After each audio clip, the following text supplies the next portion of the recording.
네, 어제 하루 코로나19 신규 확진자는 355명으로 닷새 만에 300명대로 내려왔습니다. 병원과 교회, 직장 등 크고 작은 감염이 계속되고 있는데요. 정부가 오늘 오후 사회적 거리두기 조정안을 발표할 예정입니다.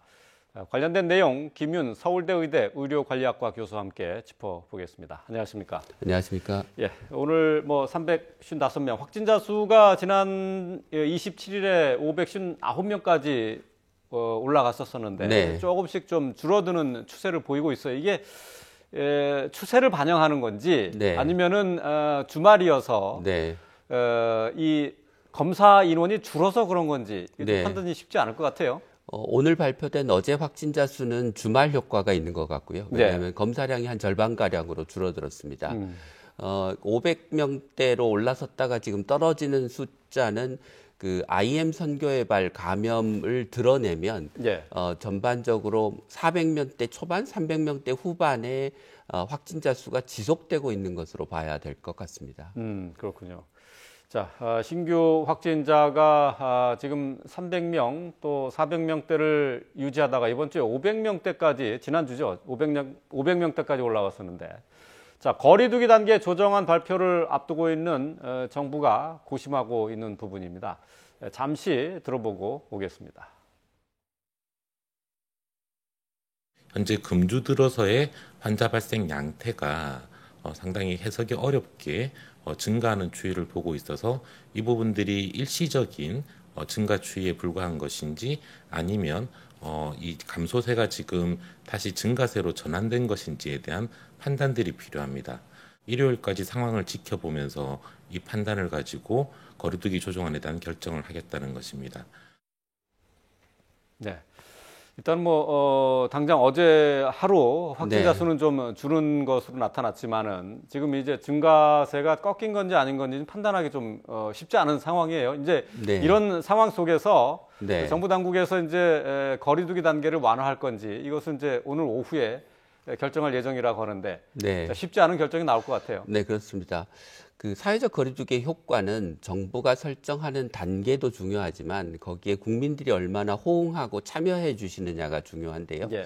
현재 상황은 거리두기 단계는 계속 2.5단계를 유지하고 있지만 국민들의 이제 피로감, 오래된 사회적 거리두기의 피로감으로 인해서 참여도가 좀 떨어지고 있는 상황입니다. 그래서 예. 이동량도 늘고 모임도 좀 많아지고 이런 상황이라 국민들이 그 감당할 수 있는 사회적 거리두기의 수준에 맞춰서 조정을 하는 게 저는 맞지 않을까 싶고 구체적으로는 이제 5인 이상의 사적 모임 금지와 예. 2.5단계를 2단계로 낮추는 조치가 있는데요. 그중에서 5인 이상의 사적 모임은 유지하면서 금지는 유지하면서 2.5단계를 2단계로 낮추는 게 좋지 않을까. 만약에 낮추기 어렵다고 하면 예. 9시까지 되어 있는 지금 영업 금지의 시간을 조금 더 연장해서 10시 정도까지로 연장하는 게 가장 보수적으로는 현재 정부가 취해야 될 조치인 것 같습니다. 예. 근데 지금 최근 일주일간의 평균 확진자 수를 보면은 400명대거든요. 네, 그렇다면은 그렇습니다. 이거로만 놓고 봐서는 지금 2.5 단계에 해당하는 것 아니겠습니까? 그러니까 계속 유지가 되는 것을 일단은 좀 가장 가능성이 높은 것으로 봐야 되겠죠. 예, 그렇습니다. 이제 그렇지만 지난주에 발생한 확진자 수의 상당수가 네. 그러니까 368명 정도의 숫자가 단일 그 사건인 IM 선교회발 집단 감염에 의한 것이기 때문에 예. 그 증가분을 걷어내고 보면 전반적으로 전체 숫자는 400명대 초반, 국내 확진자 수로만은 300명대 후반을 예. 기록하고 있는 것이라서 그런 점을 좀 고려할 필요가 있을 것 같습니다. 그렇군요. 예. 근데 이제 집단 발생지로 지금 IM 선교회를 지난주에는 중점적으로 이제 많이 얘기했는데 네. 이번 주말을 거치면서 병원이나 요양시설을 중심으로 해서도 확진자가 좀 나오고 있어요. 네, 그렇습니다. 한양대 병원에서도 27명의 확진자가 나왔고요. 네. 또 보라매 병원에서도 확진자가 나왔는데 말이죠. 네. 자, 이 산발적인 감염이 좀 더 확산되는 게 아니냐 하는 좀 우려가 있습니다. 지금 저희가 표로 정리를 해봤습니다. 한양대 병원이 27명이고 보라매 병원 5명. 또 요양시설이 이제 서울과 부산에 있는 곳에서 이제 계속 확진자가 나오고 있는 상황인데 말이죠. 자, 이 병원 내 감염이 확산된다. 이거 상당히 좀 문제가 심각해지는 거죠? 네, 그렇습니다.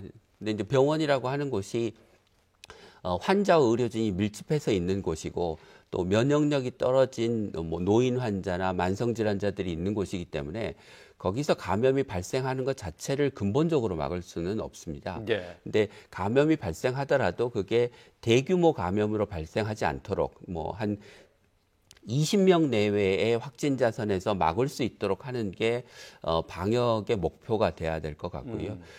이게 그렇게 하려면 그 내부에서 오랫동안 감염이 퍼지는 것을 막는 게 핵심일 거라고 생각합니다. 예, 예. 물론 이제 유입을 막는 것도 중요하지만요. 네. 그렇군요.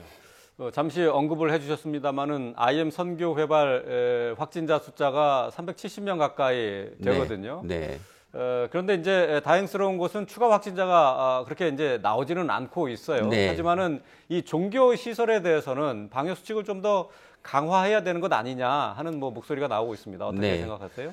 말씀하신 것처럼 이제 IM 선교회발 확진자 또는 접촉자들이 대부분 검사를 받은 상황이라 더 이상의 대규모 추가 확산이 일어날 것 같지는 않습니다. 네. 그런데 이제 광주처럼 일부 지역에서 이미 그 대규모 확산이 일어난 경우에는 이제 교인들 중에 그 방역 당국이 파악하지 못한 접촉자들이 있을 수 있기 때문에 예, 예. 그런 지역에 한해서는 상당 기간 대면 예배를 금지하는 조치가 좀 필요할 거라고 생각합니다. 예, 예. 그렇지만 전국적으로 그렇게 해야 될 필요는 없다고 생각합니다. 네. 그렇군요. 일부 이제 좀 위험하다고 판단되는 곳을 중점적으로 네. 관리해야 된다 그런 말씀이시네요. 예, 그렇습니다. 예, 알겠습니다.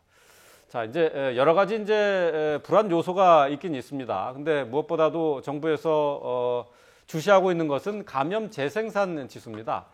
이 지수가 이를 넘어섰기 때문인데요. 유행 억제와 또 확산의 기준점이 되고 있는 만큼 방역 당국이 바짝 긴장하고 있습니다. 잠시 들어보고 오겠습니다. 감염 재생산 지수가 이를 좀 상회하는 숫자가 나오고 있다라는 부분이 있고요. 그리고 이제 또 하나 우려되는 지표가 지금 그 사회적 이동량 지표가 2주 연속 계속 증가하고 있습니다. 그래서 이런 상황들을 좀 종합적으로 봐야 될 것으로 이제 생각을 하고 있습니다. 네. 지금 방역 당국에서 지적하고 있는 것이 이제 감염 재생산 지수 그리고 네. 이제 사회적 이동량 네. 이제 두 가지를 이제 보고 있는 것 같아요. 근데 감염 재생산 지수는 이를 살짝 지금 넘어선 예, 상태인 살짝 거죠. 넘어섰습니다. 네, 네. 예, 지금 이게 이제 추세적으로 그런 건지 네. 아니면 아까 말씀하신 것처럼 IM 선교 회발 집단 감염이 늘어나면서 일시적으로 나타나는 지수 상승인지 이걸 네. 좀 분간하기가 좀 네. 쉽지 않을 것 같아요. 두 가지 효과가 다 있는 것 같습니다. 그러니까 IM 선교회발 확진자 수를 드러낸다고 하더라도 네. 이전에 감소하던 추세가 정체기로 들어선 거는 분명하고 그것은 이제 사회적 거리두기에 따른 국민들의 피로감이 반영되면서 더 이상 확진자 수가 현 단계에서 줄지 않는 것으로 보입니다. 그러니까 우리가 이제 이번에 이제 3차 대유행을 겪었는데요. 1차부터 생각을 해보면 한 번 유행을 거칠 때마다 확진자 수의 출발점이 올라갑니다. 네, 예, 처음에는 뭐 2, 30명대에서 우리가 사회적 거리두기 단계 조정을 하는 기준으로 삼았고, 예. 그다음에 두 번째 유행에서는 100명이 넘어서면 이제 1.5단계를 상향 조정의 기준으로 삼았는데 네. 이번에는 이제 그 단계를 넘어서서 아마 300명대에서 400명대가 출발점이 되는 게 아닌가라는 생각입니다. 예. 네. 그러니까 뭐 흔히 얘기하는 이제 베이스 라인이라고 해야 될까요? 네. 이게 이제 높아졌다는 그런 말씀이시네요. 네. 외국도 그렇고 우리나라도 그렇고 이제 유행을 거치면서 네. 베이스라인이 상승하는 것이기 때문에 아. 그 베이스라인 자체를 낮추려고 하면 굉장히 이제 많은 노력이 들어가야 되는데 그걸 이제 사회적으로 감당하기 좀 어려운 수준의 노력이 아니냐. 그러니까 장기간의 엄격한 사회적 거리두기를 해야 그 베이스라인 자체를 낮출 수 있는데 그렇게 하는 거는 쉽지 않아 보인다는 그래요. 것입니다. 네. 그러면 뭐 상당 기간 네. 지금 이 300명을 넘는 확진자 수가 계속 나올 것을 예상해야 되겠네요. 예, 그렇습니다. 그래야 될 것 같습니다. 근데 또 어떤 분들은 전문가들 가운데는 이제 3차 대유행 가운데에서도 2차 파도가 나오는 것이다 이렇게 진단하는 분도 있던데요. 예, 그러니까 이제 IM 성교회발 감염의 효과를 이제 어떻게 드러내고 전체 경향을 분석할 것이냐에 따라서 좀 달라지는 수 있을 것 같은데요. 네. 예, 조금 더 시간을 두고 봐야 3차 대유행의 2차 파고인지 네. 아니면 이제 정체기로 들어서면서 지금 현재 400명대가 베이스라인인지에 대한 구분이 가능할 것 같습니다. 아까 이제 방역 당국 얘기를 잠시 들어봤는데 여기서 이제 짚어준 것이 이제 감염 재생산 지수 말고도 이제 이동량의 증가도 이제 얘기를 예. 하거든요. 살짝 좀 높아지는 것은 같아요. 근데 이것이 결국은 감염 확산에 영향을 주는 것으로도 같이 볼 수 있나요? 네, 그렇습니다. 그러니까 국민들께서 이제 확진자 수의 추이를 보면서 이게 이제 위험한 시기는 좀 벗어났다. 그리고 예. 이제 너무 엄격한 사회적 거리두기가 오랫동안 지속되면서 쌓인 피로감 때문에 이제 좀 일상생활을 다시 하려고 하는 그런 이제 욕구가 있기 때문에 이건 좀 불가피한 상황으로 보입니다. 네. 그리고 또 이제 한 가지 또 이제 지표를 보자면은 이 감염 경로를 확인할 수 없는 확진자 수가 여전히 네. 20%대에 머물러 있단 말이죠. 네, 이것도 글쎄 역학조사의 한계를 보여주는 건가요? 그러니까 감염 경로를 알 수 없는 감염이라고 하는 게 이제 팬데믹의 중요한 특성 중에 하나이고 이것도 앞서 말씀드린 유행을 거치면서 베이스라인이 올라가는 것처럼 감염 경로를 알 수 없는 감염자의 어떤 비중이 늘어나는 것도 이것도 이제 그 재유행의 효과가 축적돼서 나타나는 현상이라고 할 수 있습니다. 그래서 우리가 초반에는 작년 봄에는 5%를 목표로 삼았는데 그렇게까지 낮추는 거는 역시 이제 좀 굉장히 어려운 일인 것 같고 이것도 일정한 수준, 되게 뭐 20% 내외가 새로운 베이스라인이 되지 않을까 싶습니다. 그렇군요. 예. 앞서서 뭐 잠시 그 사회적 거리두기를 놓고 정부가 조정안을 구상하고 있는 것과 관련해서 잠깐 언급을 해주셨지만은 네. 지금 2.5단계 이제 수도권 2.5단계, 지역은 2단계거든요. 이제 이것을 낮출 것인가 하는 그 부분인데 낮추지 않는다면은 5인 이상 사적 모임 금지라든가 아니면은 영업 시간 제한 같은 거 이것을 조금 조정해 볼 필요가 있다가 말씀하셨어요. 근데 이게 서로 간섭되는 것 아닙니까? 예, 그러니까 두 가지 효과가 서로 이제 중첩돼서 나타나게 되는데요. 5인 이상의 사적 모임 금지는 이제 국민들의 참여 또는 국민들의 어떤 이제 일상생활의 행태에 영향을 주는 부분이고 이제 뭐 9시 영업 금지 또는 어떤 특정 업종의 영업 자체를 제한하는 것은 그 피해가 일부 부분적으로 해당 업종에 집중돼서 나타나는 경향이 있기 때문에 5인 이상의 사적 모임을 금지하는 게 좀 우리가 고통을 분담하는 효과가 훨씬 더 커서 저는 5인 이상의 사적 모임 금지를 유지하되 영업시간 제한이나 아니면 아예 2단계로의 하향 조정이 좀 더 바람직한 방안이라고 생각하고 있습니다. 저희가 그 설문조사, 의견조사를 한 것을 좀 정리를 해봤는데요. 자, 지금 현재 단계에서의 방역 수칙을 좀 완화해야 될 부분이 없느냐, 이 부분을 물어봤는데 가장 많은 분들이죠. 28%의 응답자가 밤 9시 이후 영업 제한을 좀 풀어줘야 될 것 같다라는 의견을 보였고요. 또 등교 수업 제한도 좀 완화해야 된다라는 의견이 24.4%, 5인 이상 모임 제한은 비교적 좀 의견이 많지는 않았어요. 16.5%로 나왔는데 사실 이게 5인 이상 모임 제한이라는 게 상당히 강한 방역 규제 아닙니까? 예, 그렇습니다. 대부분의 선진국에서도 뭐 10명 이하의 모임 제한을 하는 경우가 이제 확진자 수가 굉장히 늘어날 때 취하는 조치의 대부분이고요. 우리나라도 원래 만들어진 그 사회적 거리두기 지침에 따르면 3단계에서 10인 이하의 모임을 금지하는, 10인 이상의 모임을 금지하는 게 원래 지침이어서 사실 그 3단계 기준보다 더 강력한 기준을 사적 모임의 경우에는 지금 취하고 있다고 봐야 될 것 같습니다. 근데 어쨌든 이 조치가 상당히 효과를 발휘한 것은 또 맞는 얘기죠. 네, 이 조치가 지금 3단계 3차 대유행을 꺾은 그 핵심적인 방역 조치라고 생각이 됩니다. 알겠습니다. 이제 뭐 방역 조치와 관련해서는 오후에 중앙 재난안전대책본부죠. 이제 회의를 거쳐서 결정을 하는데, 자, 뭐 이 내용에 따라서 이제 앞으로의 생활 방식도 조금 변화가 있을 것 같습니다.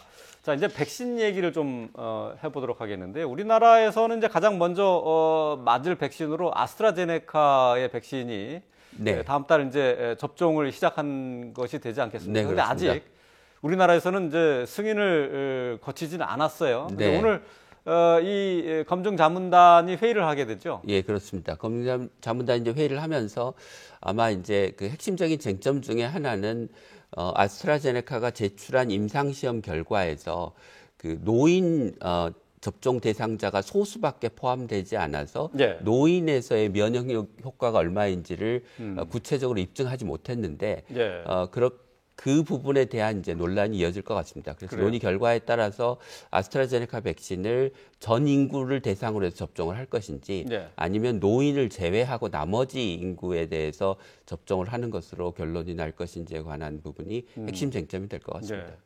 근데 가장 먼저 접종을 받는 우선순위가 이제 의료진 그리고 이제 고령층 대상 아닙니까? 예, 근데 그렇습니다. 아스트라제네카 백신을 맞는 데 있어서 이 고령층에 대한 이 임상시험 결과가 네. 충분하지 않다는 건 사실 좀 문제가 있는 것 아닌가요? 예, 그렇습니다. 근데 좀 내용을 좀 자세히 들여다보면 그 아스트라제네카 임상시험에 노인 환자가 적게 포함돼서 네. 노인에서의 효과를 확실하게 보여주지 못한 건 맞지만 또 다른 측면에서 보면 그 소위 이제 우리가 중화항체라고 하는 게 노인에서 얼마나 생성되는가를 측정해 본 결과를 네. 보면 노인들도 젊은 사람들하고 똑같이 중화항체가 생성된 것으로 그 분석 결과 나타났기 그래요? 때문에 예 노인에서도 효과가 있을 것이라고 보는 게 예.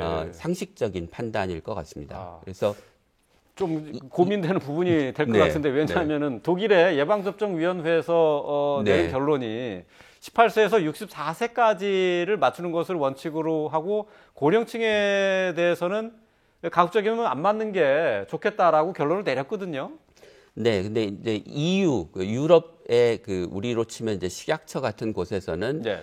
전체 연령을 대상으로 접종하는 것을 권고했고, 그다음에 영국도 마찬가지로 그래요. 전체 연령을 대상으로 해서 접종하는 것으로 권고를 하고 있기 때문에 이제 독일의 판단이 약간 소수 의견에 속하는 것 그래요? 같습니다. 네. 그렇군요. 지금 이제 그 코로나 관련한 백신으로는 아스트라제네카만 지금 나와 있는데 지금 정부에서 추진하고 있는 게 다국가 연합체라고 할 수 있는 코백스 퍼실리티를 통한 백신 수입도 지금 추진하고 있지 않습니까? 근데 아직 네. 이거는 별다른 얘기가 없어요. 예, 그 지난 29일에 그 코백스 퍼실리티 쪽에서 구체적으로 화이자 백신을 언제 공급할 수 있을지에 관한 확답을 주기로 했었던 것 같은데요. 예, 예. 그게 이제 아마 답을 주지 않은 것 같습니다. 그래서 정부가 좀 접종 시기를 앞당기기 위해서 그 코백스 퍼실리티 쪽에서 화이자 백신을 우리에서 받아서 접종을 시작할 의향이 있느냐고 물어온 것에 대해서 너무 그걸 대중적으로 일찍 공표한 게 아닌가 싶습니다. 네. 그렇군요. 예, 알겠습니다. 예, 코로나19 관련한 내용 김윤 서울대 의대 의료관리학과 교수와 함께 짚어봤습니다. 오늘 말씀 잘 들었습니다.